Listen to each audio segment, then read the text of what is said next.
대통령이 사실 비상을 발동한 거거든요. 그렇죠. 이제 비대위로 전환한다는 것의 의미는 당의 비상사태가 생겼다라는 건데, 그 당시에 국민의힘이라는 당은 대선과 지선, 그리고 지선의 압도적인 승리 때문에 비상이라고 불릴 만한 상황이 아니었거든요. 그런데 그 당시에 윤석열 대통령과 그 주변의 윤핵관이라는 무리가 결국에는 자의적으로 발생시킨 비상이거든요. 근데 우리가 이제 그 비상이라는 것을 마음대로 걸 수 있다는 거는 엄청난 힘자랑인 거거든요. 네. 그래서 저는 이번에 계엄도 결국에는 내가 아무 때나 대한민국에 비상을 걸고, 비상이라는 게 뭡니까? 평시에 어떤 룰들을 무력화시킬 수 있다는 자신감이거든요. 그거를 그때 이미 한 번 한 겁니다. 당내 계엄을 선포한 겁니다. 예전에 보세요. 12.12를 보면은 12.12 하고 나가지고 가장 먼저 한 게 뭐였습니까? 최규하 대통령을 겁박해가지고 정성화 경찰총장을 계엄사령관을 체포한 거죠. 그런 것처럼 그 계엄이라고 하는 것은 사실 당 대표를 제거하면서 당내 권력을 장악하려는 움직임이었던 것이죠. 트럼프는 정작 이것을 믿어서가 아니라 이게 나에게 도움이 되니까 이걸 한다라는 인식이 강했다면은 윤석열 대통령은 오히려 유불리보다 이걸 믿어버린 게 문제인 것 같아요. 사실 이거는 집권한 사람 입장에서는 불리한 얘기죠. 왜냐하면 본인이 대통령인데 어쨌든 공무원 조직에 대한 불신을 키우는 일이니까요. 그런데 그거를 해버린 거죠, 대통령은. 트럼프도 야당 시절이나 그러지 지금은 안 그러고 지금 부정선거 얘기 안 하잖아요. 저는 대통령은 진짜 자기 확신에 따라가지고 그냥 본인이 진 선거, 총선 결과를 받아들이지 못하는 인지 부조화의 상황 속에서 이러고 있는 거다. 탄핵의 경험이라는 것이 보수 진영에는 큰 영향을 미치고 있다.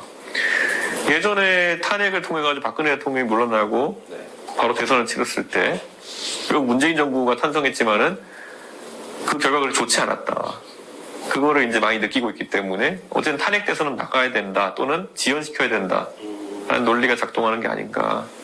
환경을 미칠 수 있죠. 그런데 뭐 지금 내란이라는 얘기가 나오는 상황 속에서 이런 거잖아요. 박근혜 대통령에 대한 여러 가지 내리막길도 처음에 태블릿 PC에서 뭐 보면 안 될 문서를 민간인이 봤다 이걸로 시작했잖아요. 나중에 가서는 그게 아니거든요. 그러니까 이게 도화선에 불을 붙이는 계기는 될 수 있어도 지금 윤석열 대통령이 뭐 여론조사를 받아봤다가 제 생각에는 대단한 일이 될 것 같지 않거든요. 그렇죠. 내란을 저지른 상황 속에서. 그렇죠, 이제. 저 같은 경우에는 윤석열 정부의 위험성을 계속 경고해오고 그것도 제 스스로를 던져가지고 계속 싸워왔던 사람이기 때문에 제가 윤석열 대통령한테 비굴하게 얘기한 적 있습니까? 언제 한번. 그러다 보니까 가장 이 문제에 있어서는 보수 쪽에서는 힘주어 말할 수 있는 사람이다 라고 생각하고요. 윤석열 대통령을 중심으로 한 이 자유참칭 보수 이런 사람들이 얼마나 위험한지를 이제 국민들이 인식했다 이렇게 봅니다. 어떻게 보면은 꼭 윤석열 대통령이 예전에는 검사로 이명박 박근혜 대통령 때려잡은 데 올인했다가 이제는 슬그머니 문재인 정부에서 본인이 각을 세우면서 이렇게 와서 뻐꾸기 행세한 거거든요. 예, 저는 이 뻐꾸기 행태에 대해 가지고 국민들이 굉장히 이제 위험하게 느낄 거다. 사실 따지고 보면은 뻐꾸기 1위 윤석열 대통령이면은 그 뒤에 뻐꾸기 2도 한동훈 대표라고 인식하는 사람들이 많아지는 거거든요. 그러면 전통적으로 그래도 보수 진영에서 고민해온 사람들이 누구냐를 봐야 되는 거고 저는 적어도 제가 보수 진영에서 박근혜 이후에 전국 단위 선거를 이긴 사람이 있느냐 했을 땐 저밖에 없거든요. 대선이나 지선이나 총선을 이겨본 사람이 누가 있을까요? 없거든요. 그러니까 저는 역설적으로 앞으로 보수가 그렇게 이기는 선택 외에 다른 선택을 할 여유가 있는지 의문입니다. 너무 과한 PC주의나 아니면 이런 민주당의 소수자 정치의 환멸을 느낀 사람들이 한 번은 어디로 튈 것이다. 근데 그게 유럽식 파퓰리스트 정당으로 변모하면은 꽤 대한민국의 분열이 가속화될 거다.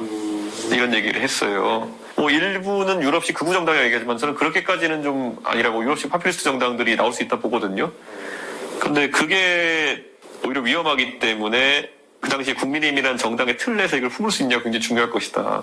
지금 뭐 백골단 이런 것도 사실 황당한 일이지만은 그거 외에도 보면은 지금 20대 30대에서 기존의 보수와는 다른 이유로 강경 보수화 되는 사람들이 있는 건 사실이죠. 민주당에 대한 반작용이 크죠. 민주당의 어떤 그런 젠더 정치 이게 뭐 젠더 정치를 깊게 안 들여다보신 분은 뭐 이준석 이거 만들었다 그래 그게 아니죠. 이거는 문재인 정부 시절에 굉장히 내재되어 있던 누적 누적된 그런 모순과 불만이 그 대변자를 찾아서 터졌던 것이 이제 이준석 젠더 폴리틱스고, 그게 이제 여기보다 더 넘어가가지고 이제 진영 대립 못지않은 성별 대립으로 가게 되는 게 현재 상황이거든요. 민주당은 맨날 이준석한테 뭐 젠더 얘기하더니 이제 진짜 제대로 된 강성 젠더 폴리틱스 만날 날이 멀지 않았습니다, 저러다가. 이번에 동덕연애 사태 같은 것도요, 그에 대한 작용 반작용으로서 굉장히 지금 심각하게 들여다봐야 되는 거예요. 저는 이재명 대표에 대한 리더십이 사실 윤석열 대통령에 대한 탄핵 사태가 장기화되면서 먼저 평가되고 있다고 생각하거든요.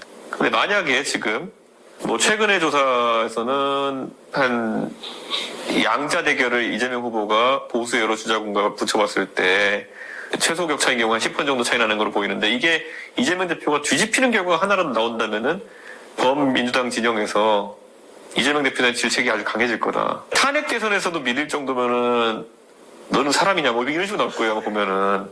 안철수 의원은 그래도 미래에 대한 얘기 같은 걸 했던 걸 제가 좀 평가를 하거든요, 그거는.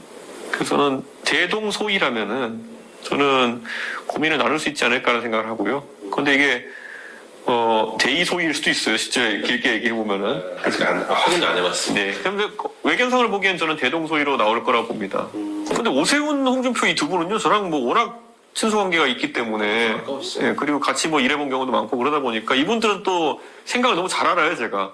그래서 이게 뭐 특별하게 제가 안철수 의원이 이 두 분보다 잘 맞는다 이런 것보다 지금 시점에 제가 좀 생각이 궁금해지는 거는 특히 이번에 탄핵 표결에 있는 데 있어서 과거보다 훨씬 용기 있는 모습을 보여줬던 안철수 의원에 대한 좀 관심이 생긴 거죠. 뭐 개혁신당의 의석수가 적기 때문에 강제된 협치를 하게 될 것이다 라는 생각을 하고, 그게 대한민국엔 큰 도전이다. 누가 이제 강제된 협치가 말이 좋아서 그렇지 할 수 있겠냐 그러는데요. 마크롱이 했잖아요. 1기 마크롱과 2기 마크롱은 좀 다르다고 사람들이 보지만은 1기 마크롱은 그걸 성공적으로 해가지고 앙마르슈라는 당이 결국에는 그 따라오는 총선에서 이겼어요. 1기 마크롱보다 더 잘하면 되죠. 저는 개혁신당이 이번에 대선에서 만약에 집권하게 된다 그러면은 그 강제된 협치 속에서 어느 누구보다 잘할 수 있을 거다. 왜냐?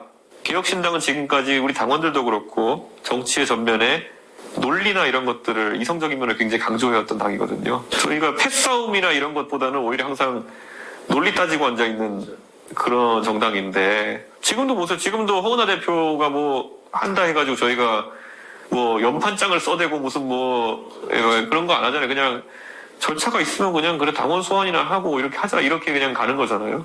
그래서 윤석열 대통령은 헌법재판관의 추천됐는데 임명을 안 한다는 식으로 버티고 있고 이러잖아요. 그게 사실 굉장히 추한 거거든요.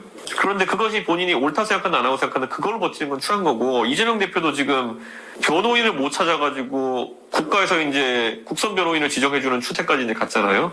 근데 이게 제가 저라고 그런 방법론을 몰라가지고 예전에 대표 때 안 한 게 아니거든요. 가장 대표적인 걸로 저한테 윤리위에서 말도 안 되는 누명 씌워가 내쫓으려고 할 때 당대표에게 있는 권한 중에 하나가 윤리위의 결정 결과를 처분하는 권한이 있어요. 윤리위에서 이준석에 대한 결과가 나오면 제가 처분 안 할 수도 있었어요. 근데 그거는 하는 순간 그거는 제가 억울하든 안 되든 추해진다라고 생각했기 때문에 저는 처분 안 한다 권한을 안 쓴 거거든요.